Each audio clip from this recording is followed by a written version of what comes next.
مفاعيل مفاعيل مفاعيل مفاعيل مفاعيل مفاعيل مفاعيل مفاعيل قاوي وعي مدرستي ومنبع علم الدين وتربية وآداب وتصبية لأذهان نجول بها عصافير. الحمد لله رب العالمين الرحمن الرحيم مالك يوم الدين، والصلاة والسلام على أشرف المرسلين، والعاقبة للمتقين ولا عدوان إلا على الظالمين. أعوذ بالله من الشيطان الرجيم.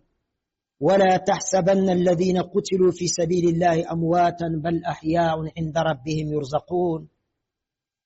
Chapitre 3, verset 169, Sourate Ali Imran. Ne considérez pas ceux qui meurent sur le champ de bataille pour la cause d'Allah comme morts, mais bien vivants, bien pourvus auprès de leur Seigneur, qui les comble de ses faveurs. J'atteste qu'il n'y a de Dieu qu'Allah, un sans associé, en dehors de qui aucune autre divinité ne saurait prévaloir sur la terre ni dans les cieux. Il est l'omniscient, l'omnipotent par essence et par excellence. Et j'atteste que notre bien-aimé Al-Habib al-Mustafa, notre loyal et digne de foi, As-Sadiq al-Amin, Muhammad sallallahu alayhi wa sallam, est son serviteur et son messager, le meilleur des messagers, venu avec le meilleur des messages pour la meilleure des communautés. Que la paix et les bénédictions d'Allah soient sur toi, Ya Rasulallah, sur ta famille, sur tes compagnons. Paix et salut de tous les instants jusqu'au jour de la résurrection. Que la paix et les bénédictions d'Allah soient sur Noé, qu'elle soit sur Abraham, qu'elle soit sur Moïse, qu'elle soit sur Jésus, qu'elle se répande, Ya Allah, sur tous les prophètes et messagers qui se sont succédés à travers les âges, Ya Rabbal Alamin. Que la paix, la grâce, les bénédictions, la miséricorde, ainsi que l'assistance et la protection d'Allah soient sur nous, qu'elle soit sur cette assemblée, sur celles et ceux qui y sont, qu'elle soit sur nos familles respectives, qu'elle soit sur le Niger, ses dirigeants et son peuple, qu'elle se répande sur toute la Ummah, au-delà sur l'univers tout entier, sur l'humanité tout entière. Et que ce jour saint de vendredi, cet instant solennel du sermon, la prière qui va suivre, Inch'Allah, dans quelques instants, ainsi que toutes nos bonnes œuvres témoignent pour nous, Ya Allah, le jour où les enfants, les richesses, les pouvoirs, les alliances et relations ne seront plus d'aucun secours, et que seuls seront sauvés devant leur Seigneur, ceux qui l'auront rencontré avec un cœur saint, que nous soyons de ceux-là, Ya Rabbal Alamin. J'aimerais partager ces deux hadiths avant vous, avant de dévoiler le thème du sermon. Abu Sa'id al-Khudri radiyallahu anhu rapporte avoir entendu le messager d'Allah sallallahu alayhi wa sallam dire que n'insultez pas mes compagnons. Si l'un d'entre vous offrait en aumône l'équivalent du mont Uhud en or pour la cause d'Allah, il n'atteindra même pas l'équivalent d'un mout, 2/3 de kilo, ou même la moitié d'un mout de ce qu'ils ont dépensé. Hadith rapporté par Bukhari.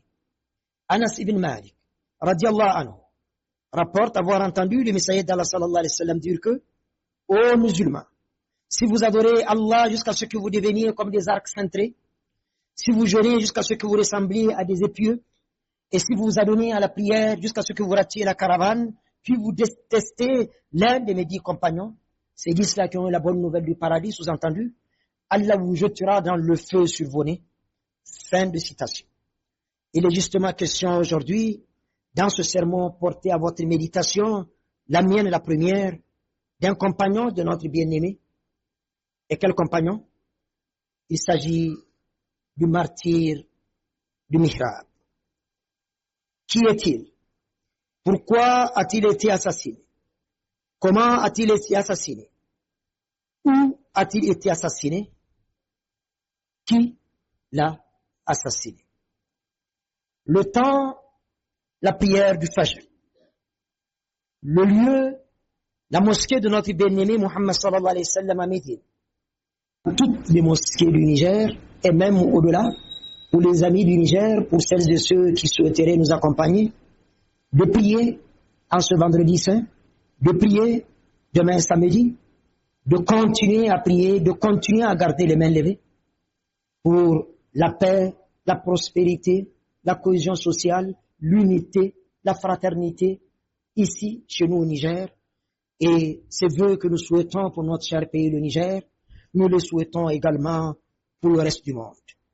Chers frères sur l'islam, retenez qu'Allah fasse miséricorde, que le Messager d'Allah sallallahu alayhi wa sallam avait fait 3 songes concernant Abu Hafs, Omar ibn al-Khattab radiallahu anhu, aussi brillant que le soleil à son zénith, aussi clair que la lune la nuit de Badr, c'est-à-dire la 14e nuit du mois lunaire. Ce sont des hadiths, des récits que vous connaissez déjà. Seul Allah sait combien de fois nous sommes revenus sur l'histoire de Omar ibn al-Khattab radiallahu anhu. Nous sommes revenus sur la mort, l'assassinat de Omar ibn al-Khattab radiallahu anhu, sur son parcours administratif et politique, sans jamais en épuiser le sujet. Le premier, je parle de 3 songes. Le Messager d'Allah sallallahu alayhi wa sallam a dit, pendant que j'étais endormi, on m'a présenté des hommes, avec des habits leur arrivant pour certains jusqu'aux tempes, pour d'autres jusqu'au nombril. Et voilà Omar qui se présente, tenant son boubou par terre derrière lui. De quoi s'agit-il, ya Rasulallah? Avaient demandé les compagnons qu'Allah les agrée tous, à dire, la religion avait simplement expliqué le Messager d'Allah sallallahu alayhi wa sallam. Oui, la religion de Omar, son dîn, le protégeait, l'enveloppait, et ne laissait apparaître en lui que le bien, et ne laissait sortir de sa bouche que la vérité, ne le laissait lever la main que pour le triomphe du droit. Hadith rapporté par Bukhari. Le deuxième songe est le suivant. Il est rapporté par Abdullah ibn Omar, radiallahu anhuma. J'ai entendu le Messager d'Allah sallallahu alayhi wa sallam dire, il m'a été offert alors que je dormais, un récipient de lait. J'ai bu à satiété et j'ai donné le reste à Omar. De quoi s'agit-il, ya Rasulallah? Avait encore demandé les compagnons qu'Allah les agrée tous. Al-ilm, la connaissance, la science, le savoir, avait interprété le Messager d'Allah sallallahu alayhi wa sallam. Subhanallah, un homme en qui se sont réunis la science et la religion, qui est cet homme, Abu Hafs Omar ibn al-Khattab, radiallahu anhu. Le troisième songe nous est relaté par Abu Huraira, champion lorsqu'il s'agit de rapporter les hadiths du Messager d'Allah sallallahu alayhi wa sallam. Abu Huraira radiallahu anhu, qui rapporte avoir entendu, quant à lui, le Messager d'Allah sallallahu alayhi wa sallam dire que, alors que je dormais, je me suis retrouvé au paradis. Je vis une femme faisant ses ablutions devant un château. Je demandais, à qui est ce château? À Omar ibn al-Khattab, me fit-il répondre. Je me rappelais alors de sa jalousie et retournai précipitamment sur mes pas. Omar, en entendant ce récit, se mit alors à pleurer et dit, est-ce donc de toi, ya Rasulallah, que vais-je être jaloux? Ya Rasulallah, est-ce de toi que Omar va être jaloux? Comment Omar peut-il être jaloux, justement, du Messager d'Allah sallallahu alayhi wa sallam, alors qu'il est un de ses élèves, qu'il est un de ses apprenants, qu'il est un de ses étudiants, alors qu'il est tout simplement une de ses bonnes œuvres, une de ses meilleures œuvres. Ce grand homme, chers frères sur l'islam, a été tué, a été assassiné, alors qu'il priait dans le mihrab. C'est ainsi le destin des grands hommes. Ils meurent rarement de leur belle mort, rongés par la maladie sur leur lit d'hôpital. Ce n'est pas un problème que de mourir sur son lit d'hôpital, que de connaître 6 mois de maladie, non, 3 fois non, que l'on s'entende. Le Messager d'Allah sallallahu alayhi wa sallam a laissé entendre qu'il y a des personnes pour lesquelles, parce qu'il y a des péchés, c'est pas valable pour tout le monde, bien entendu. Alors, avant de quitter ce monde, il garde le lit à l'hôpital pendant un bon moment, Et lorsque l'heure sonne pour eux de quitter ce monde, alors ils quittent ce monde par la grâce d'Allah, sans aucun péché à leur compte. Comme je parle de la mort, je vais faire digression dans le sermon, ce qui n'est pas toujours le cas, pour annoncer que Al-Haji Ahmadou Abdurrahman, que beaucoup connaissent, Bab Makka, a quitté ce monde très tôt ce matin. Nous le connaissons dans le monde du Hajj. Seul Allah sait le nombre de pèlerins nigériens qui sont passés par lui pour accomplir le 5e pilier de l'islam, qu'Allah l'accueille dans sa sainte miséricorde, et pour lui-même et pour toutes celles et tous ceux qui nous ont précédés dans la foi, dans la tombe, qu'en ce moment, par la grâce de la fontaine de toutes les miséricordes, qu'il soit, et Allah est transcendant, dans un jardin de parfums, de fleurs et de paradis, dans l'antichambre du paradis, justement, à partir de leur tombe déjà, pour nous-mêmes, qu'elle nous permette de réussir notre mort et que la rencontre ultime avec elles et avec eux se fasse avec le sourire, on l'espère, dans les hautes sphères d'Al-Firdaus. Et en restant dans le Hajj, je vous rappelle, d'habitude je le fais à la fin, que, Inch'Allah Ta'ala, qu'Allah nous prête longue vie, que le 1er février 2026, à minuit, Inch'Allah, que ceux qui ne seraient pas encore inscrits pour aller au Hajj, ce ne sera plus possible. Selon les décisions du royaume saoudien, du ministère saoudien chargé du Hajj, qu'Allah permette à toutes les musulmanes et tous les musulmans, à partir du Niger, et pas seulement, des 4 coins du monde, souhaitant se rendre à la Mecque pour le Hajj pour l'année 1447-2026, que tous, par la grâce d'Allah, par des moyens sur lesquels nous ne comptons même pas, pour Allah tout est possible, avec Allah tout le devient, qu'ils puissent se retrouver à Arafat, le jour de Arafat, le plus grand jour de l'an, au meilleur endroit au monde, Ya Rabbal Alamin. Chers frères et sœurs en islam, Omar ibn al-Khattab, radiallahu anhu, en succédant à la tête du califat, Abu Bakr Siddiq, radiallahu anhu, va demander le patrimoine de son héritage. On lui présenta 2 bouboura piécés et un mulet.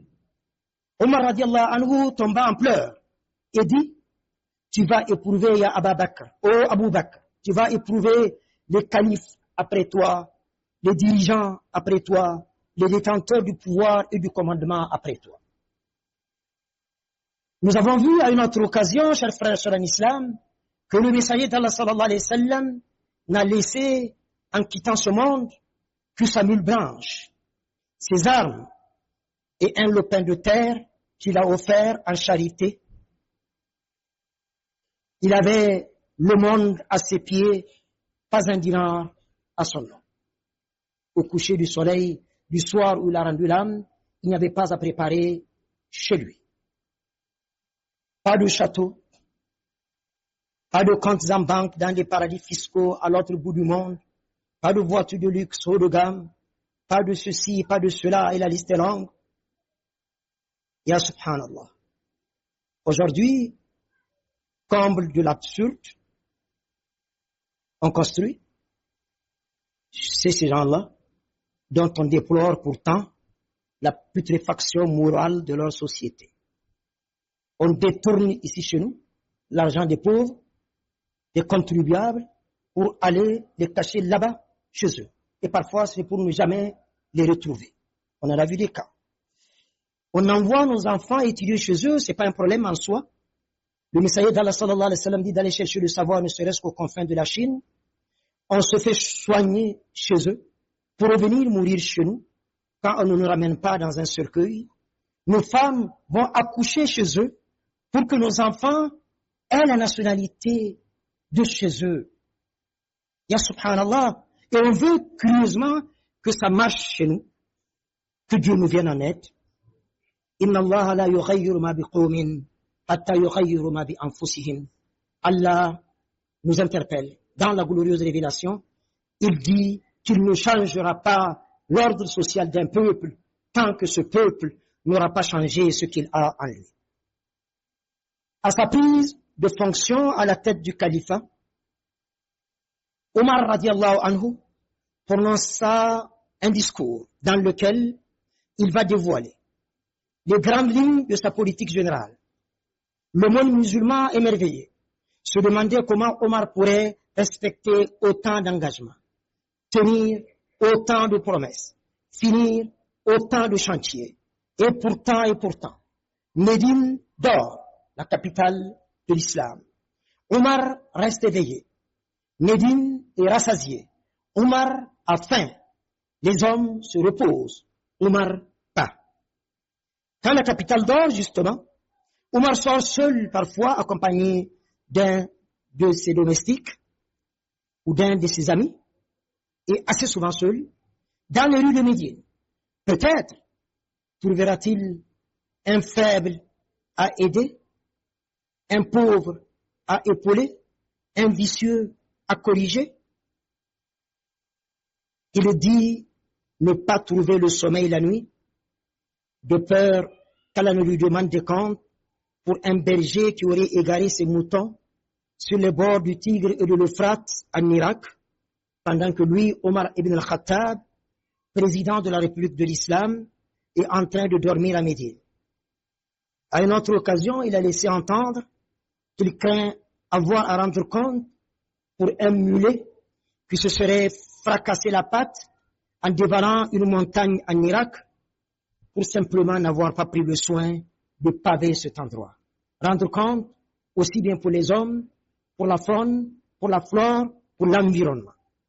Saad ibn Abi Waqqas, j'aimerais quand même rappeler cette histoire. Parce que, Inch'Allah ta'ala, dans les sermons à venir, pendant peut-être 3 semaines qu'Allah nous prête longue vie, on parlera de Omar ibn al-Khattab, l'homme d'État et l'homme du peuple. Mais cette histoire, je vais la raconter, que vous connaissez déjà pour beaucoup d'entre vous. Saad ibn Abi Waqqas, radiallahu anhu, il fait partie de l'un des 10 qui ont eu la bonne nouvelle du paradis de leur vivant sur terre. La bonne nouvelle du paradis de leur vivant sur terre. Saad rapporte que, témoigne que, alors, il s'est permis à pister le calife Omar ibn al-Khattab, à le suivre nuitamment à son insu, des nuits et des nuits, pour voir qu'est-ce qu'il fait quand il sort la nuit, pendant que Médine dort. Et il a surtout remarqué que 2 fois par semaine, Omar radiallahu anhu entrait dans une hutte, dans une cabane, un peu en retrait de la ville, et il passait un long moment. Alors, n'en pouvant plus, un jour, après le départ de Omar radiallahu anhu, Saad va s'engouffrer dans cette cabane. Il trouve une vieille femme, grabataire, aveugle, qui demande, mon fils, tu as oublié quelque chose? Pourquoi tu es revenu? Alors Saad de dire à cette vieille femme, je ne suis pas celui que vous pensez est parti. Mais c'est pour lui que je suis là, justement. J'aimerais savoir, qui est-il et qu'est-ce qu'il vient faire chez vous? Qui est-il? Dira cette femme, je ne saurais vous répondre. Mais qu'est-ce qu'il vient faire chez moi? Alors là, je suis très à l'aise pour vous dire ce qu'il vient faire chez moi, justement. 2 fois par semaine. Il vient ici pour balayer chez moi, pour mettre de l'eau dans mes cruches et m'amener à manger, de quoi tenir d'un passage à un autre. Et vous savez qui c'est?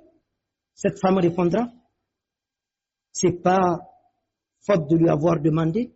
Je lui ai une fois demandé, qui êtes-vous, ô serviteur d'Allah? Il m'a simplement répondu, je suis un serviteur d'Allah qui demande de prier pour lui. Je suis un serviteur parmi les serviteurs d'Allah qui demande de prier pour lui. Le président de la République de l'Islam. Et tenez-vous bien, selon le témoignage de cette vieille femme, cela dure depuis 10 ans ou plus. Inna lillahi wa inna ilayhi raji'un. Abu Zar al-Ghifari radiallahu anhu a dit que, a conseillé que, Si vous pouvez vous nourrir de sable et vous maintenir en vie sans avoir à diriger de personnes, faites-le du sable. Et vous maintenir en vie et ne pas avoir à diriger de personnes, faites-le. La responsabilité est grande. C'est vrai qu'à partir de 3 déjà, en islam, il faut nécessairement se choisir un chef, sinon Satan sera notre chef. Qu'Allah nous en garde. Qu'Allah nous en garde. Nous allons, je pense bien, nous arrêter là et continuer l'histoire de Omar ibn al-Khattab sans jamais l'épuiser le vendredi prochain. Qu'Allah nous prête longue vie.